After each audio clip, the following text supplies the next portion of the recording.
সম্মানিত মুসল্লিয়ানে কেরাম, আমাদের বাংলাদেশ থেকে ইসলাম শিক্ষাকে মুছে ফেলে দেওয়ার জন্য আমরা কয়েক বছর পর্যন্ত যে বিষয়গুলো লক্ষ্য করছি যে গভীরভাবে ষড়যন্ত্র চলছে বাংলাদেশ থেকে ইসলাম শিক্ষাকে মুছে ফেলে দেওয়ার জন্য। অথচ ইসলাম শিক্ষাটা অতীব জরুরি এবং গুরুত্বপূর্ণ।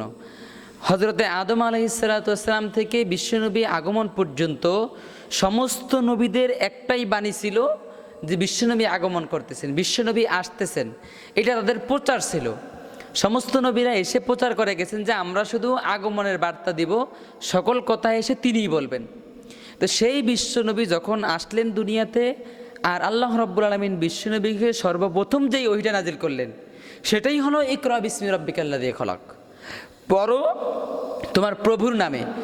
বিশ্বনবীকে সর্বপ্রথম নাজিল করা হয়েছে ইসলাম শিক্ষার বিষয়ে, গভীরভাবে আল্লাহ তাআলা তাকিদ দিয়েছেন।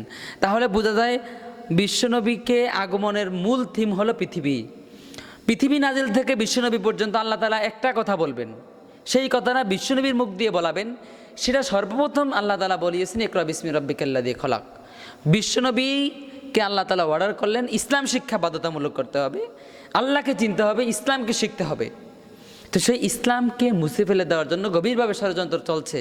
আমরা দেখতে পেয়েছি বাংলাদেশ থেকে দ্বিতীয় শ্রেণীতে স্কুলের একটি বইতে মহানবী সাল্লাল্লাহু আলাইহি সাল্লামের একটি জীবনী ছিল, সেটাকে বাদ দেওয়া হয়েছে। তৃতীয় শ্রেণীতে খলিফা আবু বকর রাদিয়াল্লাহু তাআলার একটি জীবনী ছিল, সেটাকে বাদ দেওয়া হয়েছে। চতুর্থ শ্রেণীতে হযরতে ওমর রাদিয়াল্লাহু তাআলার একটি জীবনী ছিল, সেটাকে বাদ দেওয়া হয়েছে। পঞ্চম শ্রেণীতে একটি বিদায় হজরত রাসূল সাল্লাল্লাহু আলাইহি ওয়াসাল্লামের একটি কাহিনী ছিল, সেটাকে বাদ দেওয়া হয়েছে। আর পঞ্চম শ্রেণীতে তদস্থলে একটি কোরআন বিরোধী কবিতা আনা হয়েছে। আবার ষষ্ঠ শ্রেণীতে আমরা দেখতে পাই ডক্টর মোহাম্মদ শহীদুল্লাহ লিখিত সততার পুরস্কার নামক একটি ধর্মীয় শিক্ষণীয় ঘটনা ছিল, সেটা এখন নেই। অথচ সেখানে লাল গরু ছোট গল্প নামক একটা গল্প আনা হয়েছে। সেখানে বলা হয়েছে যে গরু হচ্ছে মায়ের মতো, সুতরাং গরু জবাই করা ঠিক না। অর্থাৎ হিন্দুত্ববাদ শেখানো হচ্ছে। মুসলমানদের অধ্যুষিত মুসলমান এলাকায় মুসলমানদের সন্তানরা আজ এগুলোকে পড়তে হবে, বাধ্যতামূলক করে দেওয়া হচ্ছে। প্রিয় সুধী, ষষ্ঠ শ্রেণীতে আমরা আরও দেখতে পেয়েছি মুসলিম দেশ ভ্রমণ কাহিনী, নীলনদ আর পিরামিডের দেশ নামে একটি সুন্দর গল্প ছিল, সেটাও এখন নেই। মুসলিম সাহিত্যিক কায়কোবাদের লেখা প্রার্থনা নামক একটি কবিতা ছিল, সেটাও এখন নেই। সপ্তম শ্রেণীতে বাদ দেওয়া হয়েছে মরুভাস্কর নামক শেষ নবীর সংক্ষিপ্ত একটি জীবন রচিত। তদস্থলে যুক্ত করা হয়েছে লালু নামেও হিন্দুদের একটি কালী পূজা ও পাঠাবলিকে সেখানে যুক্ত করা হয়েছে। আবার অষ্টম শ্রেণীতে বাদ দেওয়া হয়েছে বাবুরের মহত্ব নামক কবিতাটি। তদস্থলে যুক্ত করা হয়েছে রামায়ণ, হিন্দুদের ধর্মগ্রন্থ। আবার নবম এবং দশম শ্রেণীতে সর্বপ্রথম বাদ দেওয়া হয়েছে মধ্যযুগের বাংলা কবি শাহ মোহাম্মদ সগীরের বন্দনা নামক ধর্মভিত্তিক কবিতাটি বাদ দেওয়া হয়েছে। এরপরে বাদ দেওয়া হয়েছে মধ্যযুগের মুসলিম কবি আলাওলের ধর্মভিত্তিক হামদ নামক কবিতাটি বাদ দেওয়া হয়েছে। নবম দশম শ্রেণীতে বাদ দেওয়া হয়েছে মধ্যযুগের মুসলিম কবি আব্দুল হাকিমের লেখা বঙ্গবাণী কবিতাটি। এছাড়াও বাদ দেওয়া হয়েছে গোলাম মুস্তফার লেখা জীবন বিনিময় কবিতাটি মোগল বাদশাহ বাবর ও তার পুত্র হুমায়ুনকে নিয়ে লেখা হয়েছিল। নবম দশম শ্রেণীতে কাজী নজরুল ইসলামের লেখা বিখ্যাত ওমর ফারুক কবিতাটি বাদ দেওয়া হয়েছে। সুতরাং এই যে এতগুলো বিষয় এখানে যুক্ত করে দেশ থেকে ইসলাম শিক্ষাকে চিরতরে বহিষ্কার করার জন্য গভীরভাবে ষড়যন্ত্র চলছে। এছাড়াও ষষ্ঠ শ্রেণীতে অন্তর্ভুক্ত করা হয়েছে ভারতের হিন্দুদের তীর্থস্থান রচিত ভ্রমণ কাহিনী। এছাড়াও নবম এবং দশম শ্রেণীতে আমার সন্তান নামক একটি কবিতাটিতে হিন্দুদের ধর্ম সম্পর্কিত মঙ্গল কাব্যের অন্তর্ভুক্ত, যা দেবী অন্নপূর্ণার প্রশংসা ও তার কাছে প্রার্থনা সূচক কবিতা। নবম দশম শ্রেণীতে আরও যুক্ত করা হয়েছে ভারতের পর্যটনের স্পট পালমৌ এর ভ্রমণ কাহিনী।